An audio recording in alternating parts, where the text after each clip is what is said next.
Live from New Delhi, you're watching DDI India Newshour, India's voice to the world. I'm Tanvi Taneja, coming up in the next hour. One Nation, One Election Bill introduced in the lower house of Indian Parliament. Upper house continues discussion on 75 glorious years of Constitution of India. German Chancellor Olaf Scholz loses the no-confidence vote, paving the way for early elections in February. Russia's Chief of Nuclear Protection Forces, Lieutenant General Igor Kirillov, killed in a bomb attack in Moscow. A criminal investigation opened. New York judge rejects Donald Trump's bid to dismiss conviction in hush money case, says no immunity for unofficial acts. And a teenage girl shoots dead fellow student and teacher at a Wisconsin school. Police says no known motive for the violence yet.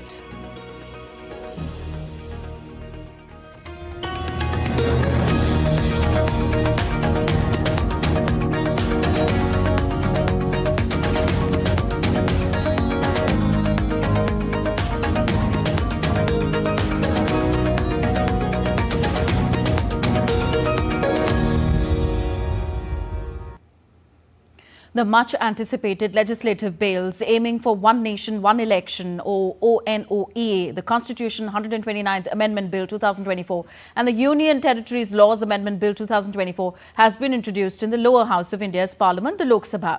The bills aim to amend the Constitution and enable government's plan for holding simultaneous polls for Lok Sabha and state assemblies in a phased manner.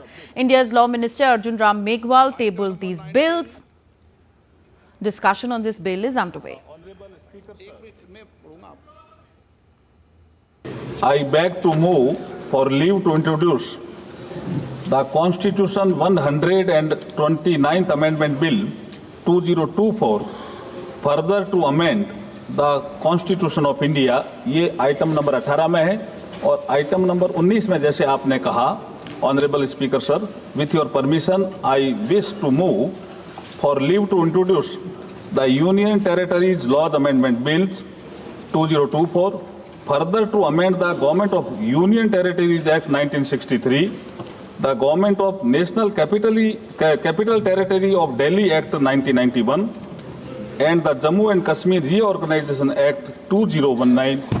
ये मैं आपकी अनुमति से आपसे leave मांग रहा हूँ. Thank you, sir. So this was Union Minister of State Law Arjun Ram Meghwal tabling the bill on One Nation, One Election. It has been introduced in Lok Sabha with the majority votes in voting, and the House has been adjourned till 3 p.m.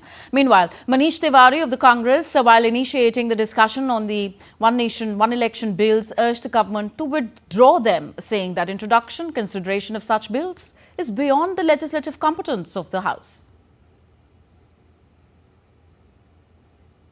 The bills which have been moved by the Honourable Minister of Law and Justice absolutely assault the basic structure of the Constitution and are beyond the legislative competence of this House, and therefore they need to be opposed ab initio, and the introduction of those bills have to be stopped. India's Home Minister Amit Shah said that PM Modi has shown interest in the bill to be moved in the Joint Parliamentary Committee, and based on the JPC report, the bill will be discussed again in the House after the JPC submits the report. He said that the Law Minister Arjun Ram Meghwal will move a motion to move it to the JPC. जब ये संविधान सुधार का विधेयक संवैधानिक संशोधन जब cabinet में चर्चा में आया, तब प्रधानमंत्री जी ने स्वयं मनसा व्यक्त करी थी कि इसको जेपीसी को देना चाहिए. इस पर विस्तृत चर्चा सभी स्तर पर होनी चाहिए. इसलिए मुझे लगता है कि इसमें सदन का ज्यादा समय जाया करे बगैर, अगर मंत्री जी कहते हैं कि इसको जेपीसी को सौंपने के लिए वो तैयार है, तो जेपीसी में सारी चर्चा होगी, और जब जेपीसी के रिपोर्ट के आधार पर कैबिनेट इसको पारित करेगी, तब भी फिर से चर्चा होनी है. Meanwhile, Lok Sabha Speaker Om Birla assured the members that the JPC will enable members to widely discuss and debate the bills in their entirety, and when the bill comes in the House as well, members will be given more time to debate the bill. JPC के समय व्यापक चर्चा होगी और सब दल के सदस्य होंगे, उसमें डिटेल चर्चा होगी और उसके बाद जब बिल आएगा उस समय आपको व्यापक चर्चा, आप जितने समय चाहोगे उतने घंटे आपको व्यापक चर्चा दी जाएगी, पूरा समय दिया जाएगा, सबके दल के सदस्यों को समय दिया जाएगा। ये मैं आपसे कह सकता हूं कि उस समय जब इस बिल पे लाएगा तो पूरी डिटेल चर्चा होगी सभी माननीय सदस्यों को। जितने दिन आप चर्चा जाएंगे उतने दिन से आपको चर्चा का समय दिया जाएगा। DD India's Anil Thomas joins us from Parliament House in New Delhi. Anil, there is a resurgence of interest in the concept of one nation, one election, and now that the government is making a case in Parliament, tell us what all happened after Arjun Ram Meghwal introduced the bill. Why was the need for voting necessitated?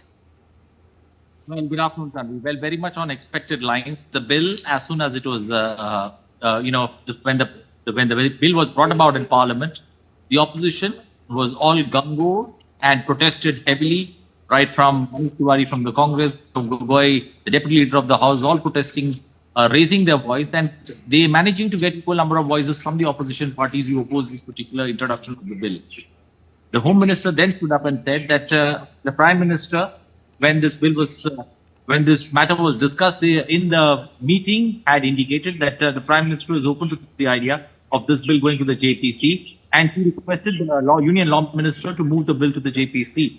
So for all that to happen, the bill had to be introduced on the floor of the House. So when the bill needed to be introduced on the floor of the House, the JPC idea was accepted, and many political parties, which include the Shiv Sena, the Uddhav Thackeray faction, the NCP, Sharad Pawar faction, the DMK, all at least stood up and requested for a JPC, this particular bill to be moved to the JPC, where you have a certain number of MPs from every political party who would sit, deliberate, and see the merits and demerits of this particular bill.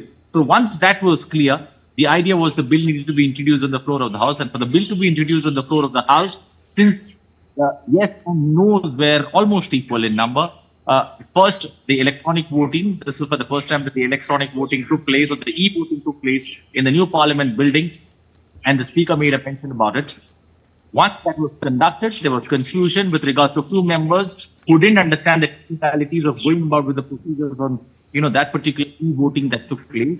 And then the Speaker said that since there was a confusion, it's better that, voting through a different method of voting, that's voting through, paper be done. And the voting through paper happened, and that's where the numbers clearly favored for the introduction of the bill, and post which the bill was introduced. So there's been a long drama that's unfolded, in the last 2.5 hours, from the time this particular bill has been introduced. But all in all, this particular bill has now hit the floor of the House. In all likelihood, as the Union Law Minister indicated, it will go to the JPC, and then when the JPC approves it, it will come back to the House, and again you will see, large-scale deliberations and discussions takes place in the lower house. But all in all, for now, the government is happy that the bill has been introduced. The opposition is happy because they have got assurance from the government that this bill will go to the JPC. Okay. Now that you mentioned about all this drama before the introduction of the bill, if you can tell us a little bit more about this bill, One Nation, One Election. Well, it is being said that it will prevent policy paralysis and, will also prevent the atmosphere of uncertainty caused by frequent elections. Well, exactly. You speak to many political parties, and a perfect example of simultaneous elections in the Lok Sabha, along with the assembly elections. A perfect example can be the last state of Andhra Pradesh. And Andhra Pradesh, time and again, shown that it's possible that simultaneous elections can be done. And I spoke to the MP from, in Parliament, and he said that Andhra Pradesh provides a perfect template for other states to follow. And the Union Law Minister, while making his speech, did indicate that there is no politics being played over it, and one needs to understand the logistical challenges that come with it, but also, the amount of money that is spent for conducting all these elections. A lot of cost saving could happen, and that was one of the merits of this particular bill that was when it was introduced, that the Law Minister spoke about. So all in all, there are templates to be followed, the basic structure, infringement on federalism, all these points were raised by the opposition. I think the Union Minister, Law Minister stood up and rebutted every point that was raised or the doubts that were there in the minds of the opposition when it comes to the bill. And he said, let's not play politics on it. Let's try and see the merits of this case. And since the assurances were given that this particular bill will move to the JPC, and even if that, all this would, let's purely look at it in terms of numbers. There are close to 35 political parties that are backing the BJP, close to 15 political parties. If you look at the India bloc and the other parties who would, like-minded parties who would, stand by them when it comes to objecting to this bill. So it was 35 parties against 15 parties in the Lok Sabha. So they didn't stand the numbers to protest, but they wanted to make their voices heard. And I think the Union Law Minister, along with the Union Law Minister, was very open to the idea of listening to them. And the bill has been introduced. And now this bill, in all likelihood, will be going to the JPC. That's where the opposition also feels that they have got their foot in. Okay. For now, it's been a heated debate in the Lok Sabha to introduce the bill. We don't know what will happen when it will be actually discussed in Parliament. We leave it here. Thank you very much, Anil Thomas, for reporting on the parliamentary proceedings. We have long discussions. The Speaker has assured that every political party, today, the Speaker talked about every political party's representative getting an opportunity. He said when the bill is on the floor of the House, we're going to see every political party and their representative getting equal amount of time to speak, and there'll be no time limits or time durations that will come into play. So I think everybody happy. Yeah, that's a relief there. Thank you, Anil. Thank you, Anil, for all those updates. Now, while the Upper House of Parliament has taken up further discussion on the glorious journey of 75 years of the Constitution of India, participating in this, Leader of the House and Union Minister JP Nadda said that this festival that we celebrate in a way strengthens our dedication towards the Constitution, our commitment towards the Constitution. He stressed that he believes that we will make good use of this opportunity to fulfill the national goal. ये जो हम उत्सव के रूप में मनाते हैं, यह एक तरीके से हमारी संविधान के प्रति समर्पण, संविधान के प्रति प्रतिबद्धता, संविधान के प्रति कमिटमेंट को मजबूती प्रदान करता है। चाहे कोई सदन में उस तरफ हो, चाहे इस तरफ हो, चर्चा, वाद विवाद और डिस्कशन, कुल मिलाकर के ये सारी डिस्कशन एक तरीके से हम सबको अपने संविधान को मजबूती देने में, कमिटमेंट के साथ खड़े होने में एक अवसर प्रदान करता है। India's Prime Minister Narendra Modi attended a program in Jaipur marking the completion of 1 year of the current government of Rajasthan. During the event, the Prime Minister inaugurated and laid the foundation stone of 24 projects worth over 46,300 crore rupees. These projects focus on energy, road, railways and water, aiming to boost the state's overall development. In his address, Prime Minister Modi emphasized that the double-engine government is working tirelessly for all-round development of the state. He was joined by the Chief Ministers of Rajasthan and Madhya Pradesh.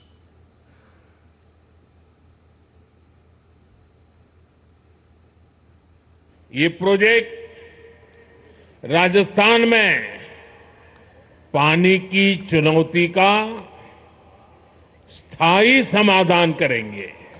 ये project Rajasthan को देश के सबसे connected राज्यों में से एक बनाएंगे। इससे राजस्थान में निवेश को बल मिलेगा, रोजगार के अनगिनत अवसर बनेंगे,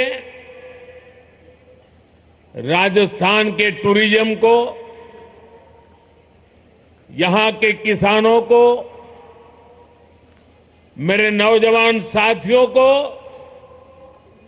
इससे बहुत फायदा होगा। Still to come on DD India Newshour. Syria's ousted President Bashar al-Assad defends his decision to leave for Russia. Canada's Deputy Prime Minister resigns over rift with Justin Trudeau on Trump's tariffs issue. And a massive earthquake of 7.4 magnitude hits Vanuatu, damages to buildings and cars. Initial tsunami warning cancelled.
welcome back. You're watching DDI India News Hour. I am Tanvi Taneja. The head of Russia's nuclear protection forces, Lieutenant General Igor Kirillov, was killed in a bomb explosion in Moscow on Tuesday. The blast, hidden in an electric scooter, occurred outside an apartment building southeast of Kremlin. Kirillov's deputy was also killed in the blast. The incident comes as Russia's military operation in Ukraine nears its third anniversary.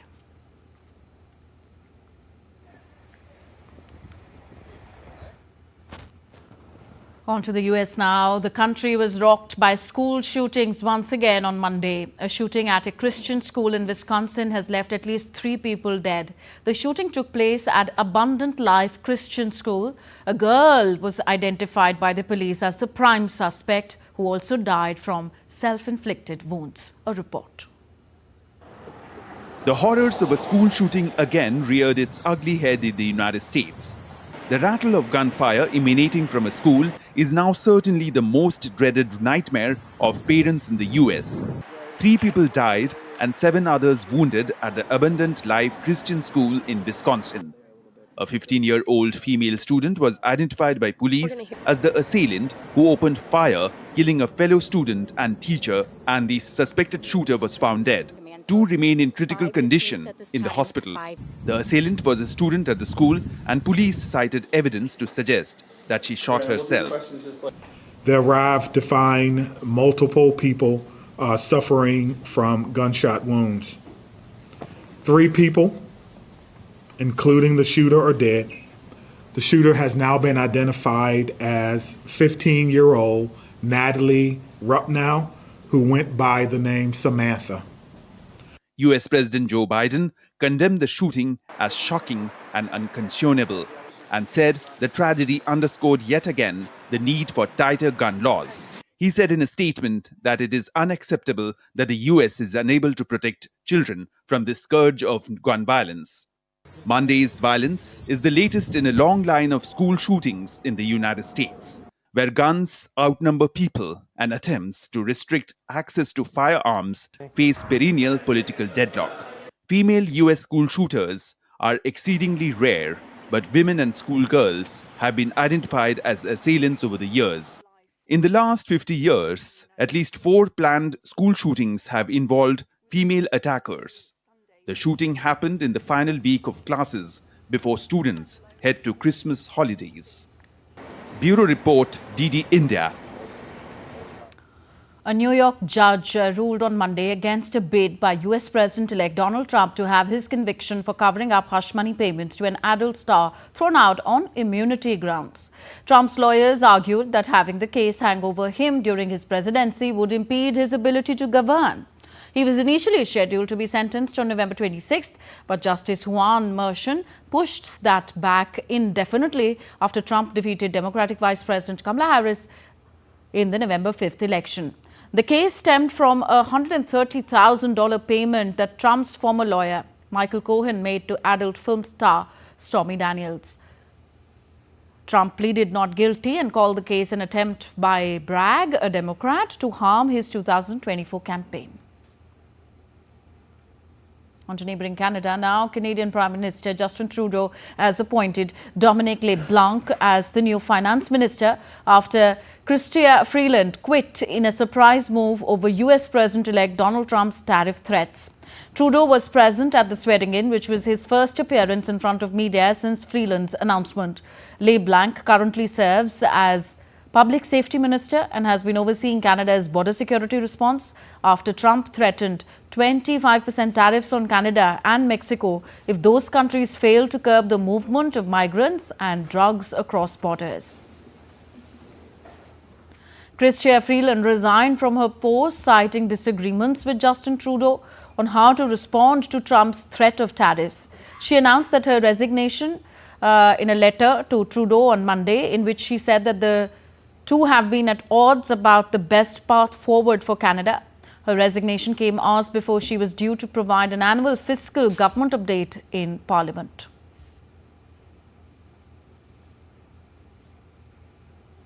On to Europe. In Germany, Chancellor Olaf Scholz lost a confidence vote, putting Europe's biggest economy on the path to elections on February 23rd.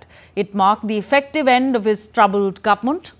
Although the centre-left chancellor continues in a caretaker role and with a minority in parliament, Scholz lags badly in the polls behind conservative opposition leader Friedrich Merz, who heads the Christian Democratic Union of ex-chancellor Angela Merkel. Scholz had called the vote weeks after his coalition collapsed.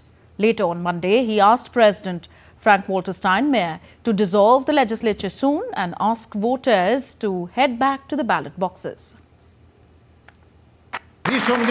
We owe our citizens decency and seriousness, as I have already said, but the reason for my decision to end the coalition government was something else.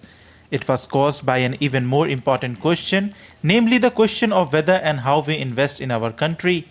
Powerful and determined or small-minded and despondent, everything else depends on this question. Our security, our future prosperity, the competitiveness of our economy, good work and education, and last but not least, social cohesion in the country.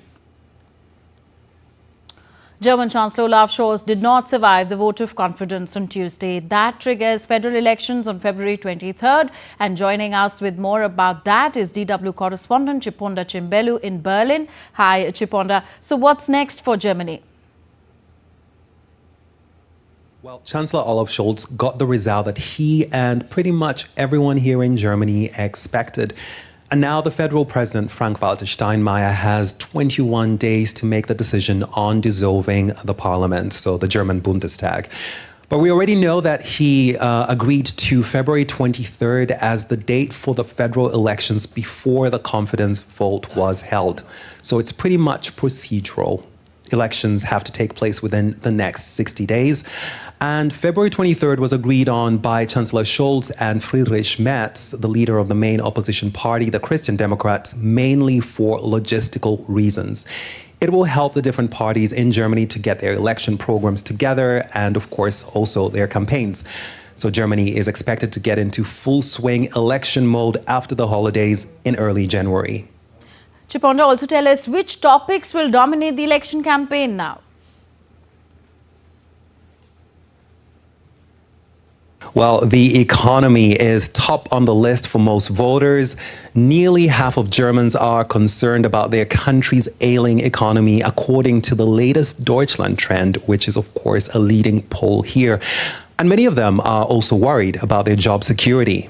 Migration was in second place, but it was far behind economic concerns, with just under a quarter of people saying it is a major problem. And the war in Ukraine was in third place. Now, these are the issues that Chancellor Scholz touched on when he addressed the German Bundestag ahead of the confidence vote on Monday. He promised to raise the minimum wage and reduce sales tax on food items to help German voters struggling with rising costs. And Friedrich Merz, the leader of the biggest opposition party, the Christian Democrats, is seen as most likely to become Germany's next chancellor. Now, on Monday, he delivered a scathing criticism of Chancellor Scholz's performance in the last 4 years. He said that Scholz had failed and it was time for a change to reignite the German economy. Now, Merz plans to lower income taxes for German workers and introduce incentives that allow people to work beyond retirement age to help add workers to Germany's shrinking working population. Thank you, Chiponda. Chiponda Chimbelu reporting from DW Berlin. Updates next on the Israel-Hamas conflict. Israeli officials arrived in Qatar's Doha on Monday for working-level talks with Qatari mediators on remaining issues in the Gaza ceasefire deal. The Israeli technical team's Doha visit is aimed at a Gaza ceasefire and a hostage prisoner exchange between Israel and Hamas. The talks are currently focused on bridging gaps between Israel and Hamas on the deal. US President Joe Biden outlined on May 31st. Qatar, along with United States and Egypt, has been involved in months of behind-the-scenes negotiations for a Gaza truce and hostage release. The efforts have gained momentum in the recent weeks. However, no breakthrough has been achieved so far. Israeli Defense Minister Israel Katz stated on Monday that Israel is closer than ever to reaching a prisoner swap deal with Hamas. He confirmed that the potential exchange deal is expected to gain majority support in Prime Minister Benjamin Netanyahu's government.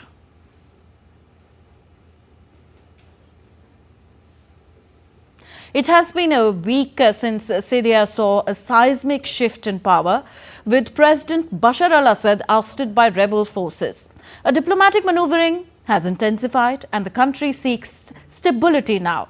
The key developments are unfolding both domestically and internationally. We have a report. Bashar al-Assad has broken his silence, issuing his first public statement since fleeing Syria.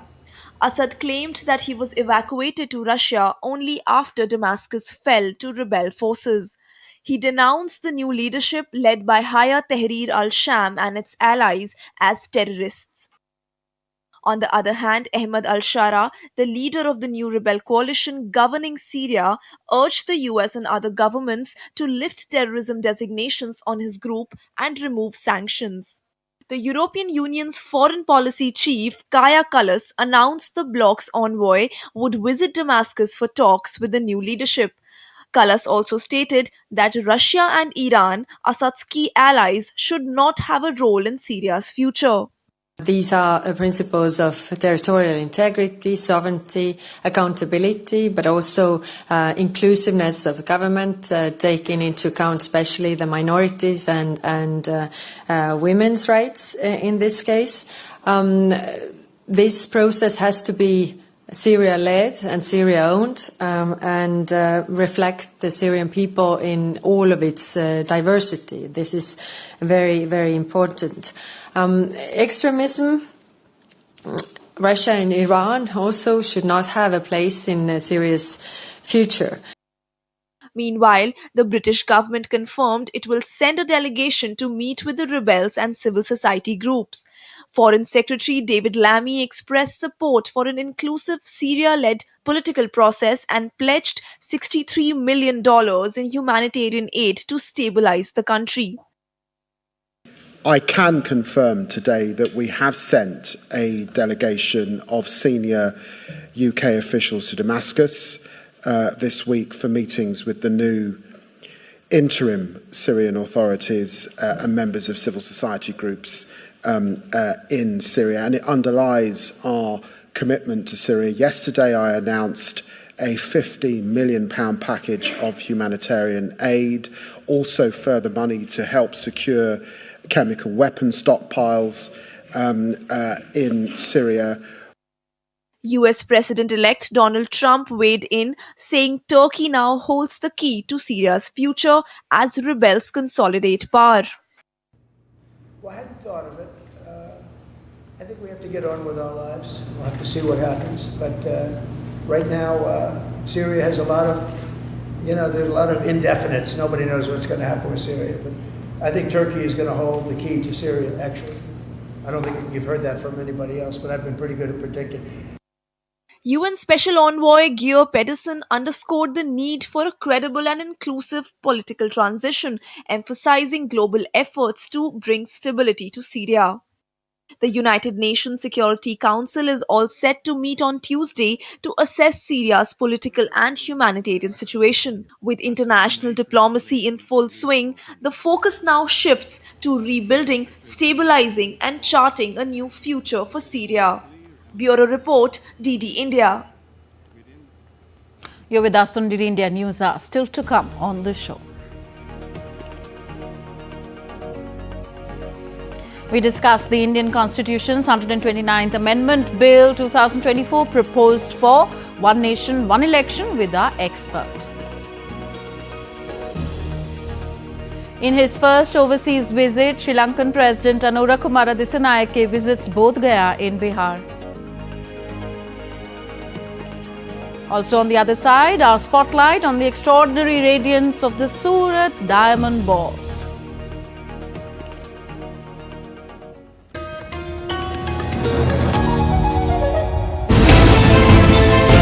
Geopolitics and trade deals. Economic challenges amid development. Hard work and the path to prosperity. It's the economy always. Between walkers, money is what money does and says. Supply creates its own demand. Between the bulls pulls and bears tears. when supply chains globalization and India rises to the podium.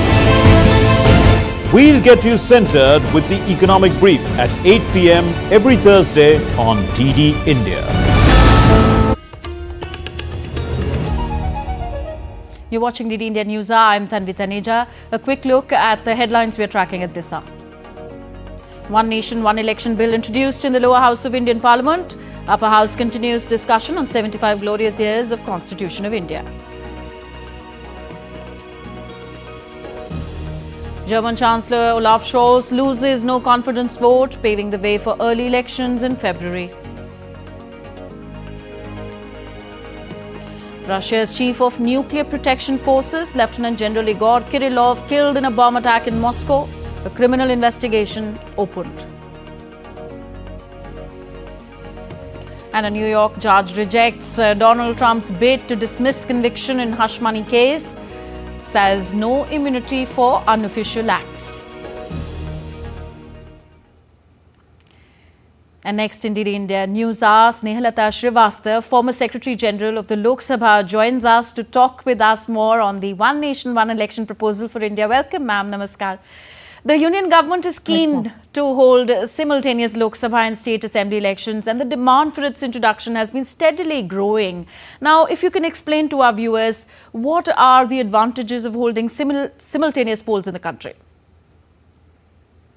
You see, at present, what happens that not only every 5 years, but every year there are elections in some states or the union territory, and that results into compliance with the code of conduct, and that takes the toll in the sense there is a policy paralysis possibilities. And another thing is the political parties who are fighting the election, they are always in the election mode. And in the process, the focus for the work for which they have been in the power loses the sight sometimes or takes a back seat. So these are the things. Another very important thing which has been in favor of the proposal, that these polls at different times are expensive, and a lot of money is spent on the elections. So once it has been done simultaneously, the expenditure can also be brought to some limit. So these are the pros for the simultaneous election for Lok Sabha and state assemblies, and after that the local bodies. And what about the poll machinery, including the electronic voting machines, the EVMs? Will the poll personnel and EVMs be able to cope with this polling process? At present we have about more than 12 lakh booths in the country. So if it is if there are simultaneous election, then the increase of number of booths will be required, plus the personnel who are conducting, who are on the administrative side, and the police personnel, they would be required in more numbers. And that is the main thing which will not only at one go will a lot of personnel, police personnel especially, will be required. I will give you an example, like if at present whatever number of battalions are being used during the elections, if we do simultaneous election, about 3,500 battalions will be required. And it will take a long time. At present, the process is limited to some months, but then it will go for a longer period if there are simultaneous elections. So why are the opposition parties opposing the One Nation, One Election system? What is your assessment? You see, the thing is that once the parties are elected in any state assembly, if that is aligned with the Lok Sabha election, by any chance, if the Lok Sabha for various reasons, if it is dissolved, then the Vidhan Sabha also has an issue. Similarly, the Vidhan Sabhas or state assemblies, if they are having, they are not able to complete the full term. So initial there are hiccups, I suppose, because if the state assembly has recently been elected, the election has been done, and now because of the elections in 2029 of Lok Sabha, if that term gets a little,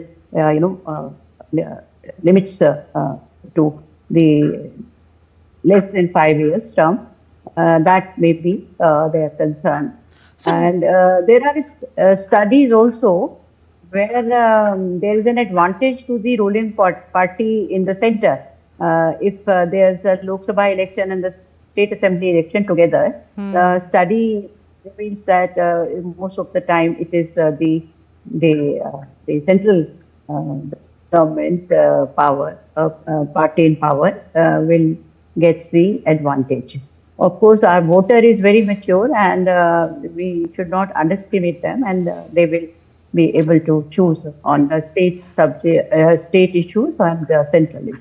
Of course, when a voter is voting for a national election or an assembly election, yes, we have seen that they have a different voting pattern. But overall, do you see any significant disadvantages at all about holding simultaneous polls in the country? If I can say that, once the elections are over and the party comes in power, if they know that there is no possibility of the Lok Sabha getting dissolved, and they have to complete the term of 5 years, the public who has not many issues during these 5 years, they might get lesser importance. That is the only thing I feel is in this whole scheme. Okay, and are there any other countries which hold simultaneous elections, such as India, such as the one India is planning, and what has been their experience? There are some very few countries where simultaneous elections are being held. Earlier in our country also, in 1952, that was the first election, and then 1957. So simultaneous elections had taken place, so there were not much of a problem. And later, when Article 356 was imposed in certain state, then it started, disintegrating, and kind of thing we see today in the results. Okay, looking at all the politics that is happening about the introduction of the bill itself today, well, there were 2 rounds of voting before which it could actually be introduced, and now it will be sent, of course, to the JPC. So when is the earliest that India can expect simultaneous Lok Sabha and state assembly elections to be held in the country? It depends when the JPC is able to give their report, and after that, because it is the constitutional amendments, it has to be passed by 2/3 majority in the Lok Sabha and the Rajasthan Sabha and the state assemblies also. 2/3 states have to pass the bill. Then only it becomes a reality. So that takes a longer time than any other amendment in the act. Yes, it's a huge debate what we are expecting. Yes, of course, it's a huge amendment as well, which will actually pave way for better governance. One hopes that it paves way for better governance in the country. Thank you very much, Snehlata Srivastavji, for joining us on DD India News. Namaskar. Okay, moving on. On the last day of his 3-day India visit, Sri Lankan President Anura Kumara visited Gaya in Bihar. He offered prayers at World Heritage Mahabodhi Mahavihara and visited the sacred Bodhi tree there. Later, he visited 7 places associated with Lord Buddha within the temple complex, followed by the ringing of the Dharma bell in Sadhana Udyan. After worshipping at the Mahabodhi temple, the president visited the remains of Lord Buddha and his disciples. This is his first visit to India after the recently concluded presidential and parliamentary elections in the island nation. Meanwhile, the 11th edition of India-Sri Lanka Bilateral Maritime Exercise SLI NEX 24 begins today at Visakhapatnam. A 4-day exercise is being conducted in 2 phases, with the first 2 days dedicated for the harbour phase, while the next 2 will witness the sea phase. Indian Navy welcomed Sri Lankan Navy ship SLNS Sayura on Monday. Initiated in 2005, SLINEX is a significant series of bilateral naval exercises that have strengthened maritime cooperation between India and Sri Lanka over the years.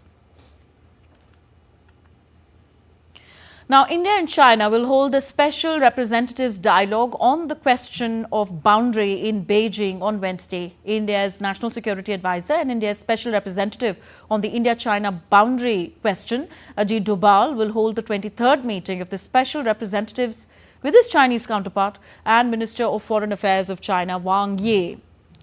The 2 special representatives will discuss the management of peace and tranquility in the border areas and explore a fair, reasonable and mutually acceptable solution to the boundary question between the 2 sides. The last round of special representative dialogue was held in New Delhi in December 2019.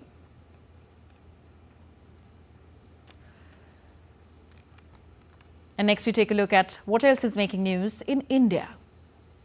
Indian Minister Jitendra Singh is set to launch Kissan Cav. It is a specialized bodysuit that will protect farmers from harmful effects on health from chemicals during a pesticide spraying on crops and other agriculture related activities. It is an indigenously developed bodysuit capable to destroy harmful chemicals before entering the human body. The air quality of the national capital of India declined to severe category after breaching the 400 mark on Monday. This prompted the implementation of GRAP 4 across the NCR with immediate effect. A close watch is being kept on the air quality by the subcommittee of the Commission for Air Quality Management. Temperatures went down to below 0 degree as frost covered the streets and water bodies froze in Srinagar of Jammu and Kashmir. As per the IMD, the temperature was recorded to -5 degrees Celsius on Tuesday morning.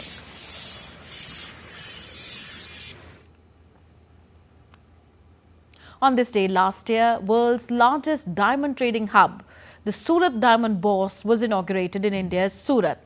It features India's largest customs clearance house, jewellery mall and international banking and safe vault facilities. Inaugurating the Bourse in December 2023, Prime Minister Narendra Modi had defined it as an unparalleled initiative aimed at accelerating the growth of the diamond industry. Here's more. Surat Diamond Bourse is the world's largest and the most modern center for international diamond and jewelry business.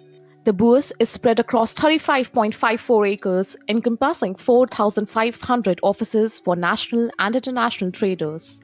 It is a global center for trading of both rough and polished diamonds as well as jewelry. Inaugurating this massive project a year ago, Prime Minister Narendra Modi called the bourse a symbol of New India's capabilities and resolutions. साथियों, आज सूरत शहर की भव्यता में एक और diamond जुड़ गया है और डायमंड भी छोटा मोटा नहीं है, बल्कि ये तो दुनिया में सर्वश्रेष्ठ है। इस डायमंड की चमक के आगे दुनिया की बड़ी से बड़ी इमारतों की चमक फीकी पड़ रही है। This big diamond center in the form of Surat Diamond Bourse now facilitates many aspects of diamond trade under one roof. It can accommodate artisans, workmen, and businessmen. It has become a one-stop shop serving as a global focal point for the exchange of both uncut and polished diamonds as well as jewelry. The Bourse also possesses a jewelry mall catering to retail businesses and a dedicated space for international banking services and secure vaults. Prime Minister has remarked about the potential of Surat to leapfrog India as a big player in global gems jewelry export businesses. In the past 1 year, a number of dignitaries, institutes, and ambassadors of various countries have visited the Diamond Bourse. Surat is one of the top 10 growing cities in the world, and the world-class facilities at the Diamond Bourse further strengthens India's stellar position in diamond trade across the globe. Meghna Dev's report for DD India. You're watching DD India Newshour, still to come on the show. India ends day 4 of the third Border-Gavaskar Test match on 252 for 9, avoiding the follow-on heading into day 5. An Indian women's cricket team to face West Indies in their second T20 innings.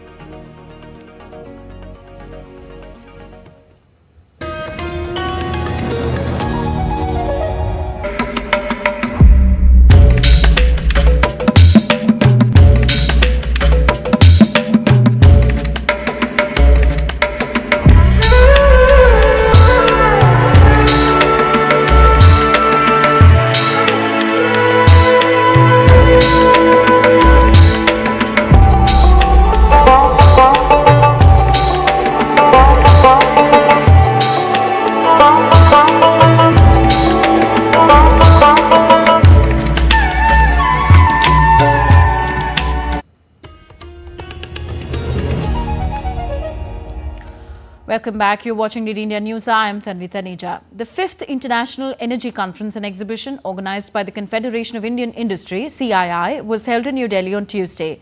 Themed Global Dialogue on Energy Transformations. The event was chaired by Union Minister of Consumer Affairs, Food and Public Distribution and New and Renewable Energy, Prahlad Joshi. Delivering his keynote address, the minister spoke about how India is rapidly emerging as the renewable energy capital of the world, driven by the stellar leadership of Prime Minister Narendra Modi. The second edition of the CII EY report on energy transition investment monitor was also launched on the occasion. Win win situation of the India 2047 के भारत के लिए मोदी जी का जो vision है, भारत को एक विकसित राष्ट्र बनाना है, उसके लिए renewable energy plays a major role.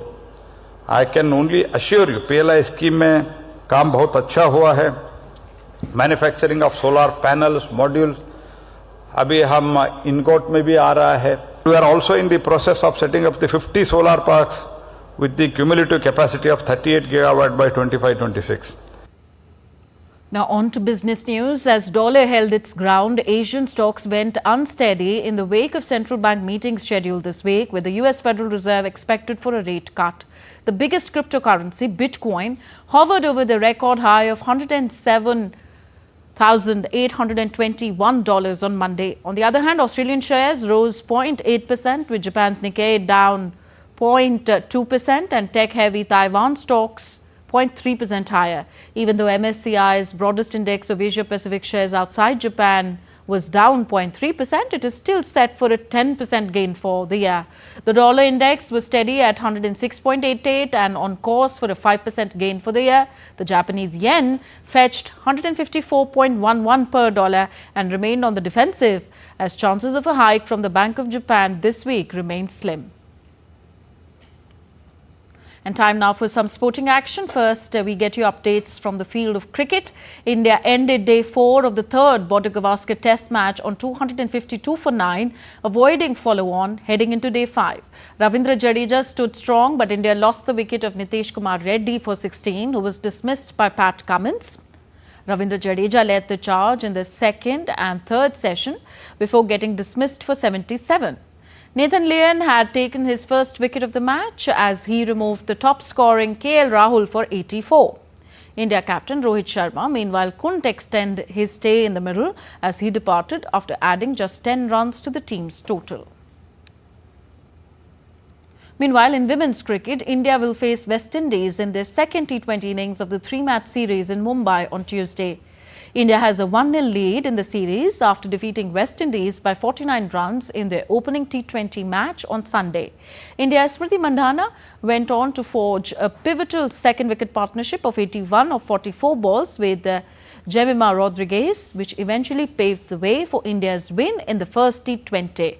India scored 195 for 4, which is the third highest total in the format, before restricting the visitors to 146 for 7. India's Sports Minister Dr. Mansukh Mandavia on Tuesday morning launched the Fit India Cycling campaign, a unique initiative that promotes fitness, sustainability and healthier lifestyles through cycling. Starting today, the campaign encourages people to dedicate at least 30 minutes every Tuesday to cycling, either individually or in groups, for commuting or for fitness purposes. Present on the occasion were Minister of State for Sports Raksha Khadse, Member of Parliament Tejasvi Surya, boxers Neetu Gangas, Preeti Pawar and Paralympian Simran Sharma. Participating in the cycling ride from the stadium to Raisina Hills and back, Dr. Mandavia encouraged people to make cycling a part of their lives. सिद्ध भारत के संकल्प को साकार करने के लिए हम सब लोग फिट रहे, फिट इंडिया मूवमेंट को आगे बढ़ाए और फिट इंडिया मूवमेंट को आगे बढ़ाने के लिए साइकिलिंग सबसे महत्वपूर्ण उपाय है। साइकिलिंग हमें फिट भी रखता है, पोल्यूशन का सॉल्यूशन भी है और फिट इंडिया के नारे को भी साकार करता है। इसलिए चलो हम सब लोग हर मंडे सुबह में 7 बजे साइकिलिंग करें और प्रधानमंत्री जी के फिट इंडिया के स्वप्न को साकार करें। The world chess is gearing up for another fabulous battle as the world's highest rated player, Norway's Magnus Carlson, will take on 18-year-old youngest world champion from India, D. Gukesh, at the Norway Chess 2025 tournament that will begin from May 26th next year. Gukesh made headlines last Thursday when he defeated Ding Liren, securing the world championship title and bringing it back to India for the first time since Vishwanathan Anand's reign. The renowned tournament is set to take place from 26th May to 6th of June, and it promises to be one of the most highly anticipated matchups in chess history between Carlson and the newly crowned D. Gukesh. In 2023, Gukesh finished third in Stavanger, but now he is back as a world champion ready to challenge Carlson on home soil. And on football, the 2024 FIFA Best Awards ceremony will be hosted on Tuesday in Doha. Awards will be given to the best men's and women's players and coaches, among others. European champions Real Madrid dominate the men's player category with 5 of their current squad named, including Jude Bellingham, Dani Carvajal, Kylian Mbappe, Federico Valverde and Vinicius Jr., plus recently retired Toni Kroos. Inter Miami's Lionel Messi is the only player currently playing outside of Europe who has been nominated for the men's award. The women's player category has 7 players that appeared for Barcelona during 2024 after the club swept 4 trophies in the season, including the Champions League. Meanwhile, the top men's coach features an impressive lineup of Carlo Ancelotti, Lionel Scaloni, Luis de Fuente, Pep Guardiola and Xabi Alonso. A giant gingerbread village is on display at the shops at New York City's Columbus Circle, featuring hundreds of candy-coated houses created by John Lovitch, a former executive chef. This marks the 30th year building the village, which holds the Guinness World Record for the largest gingerbread house collection. This year's display includes iconic New York City sites like a bagel shop and a Santa in a yellow taxi.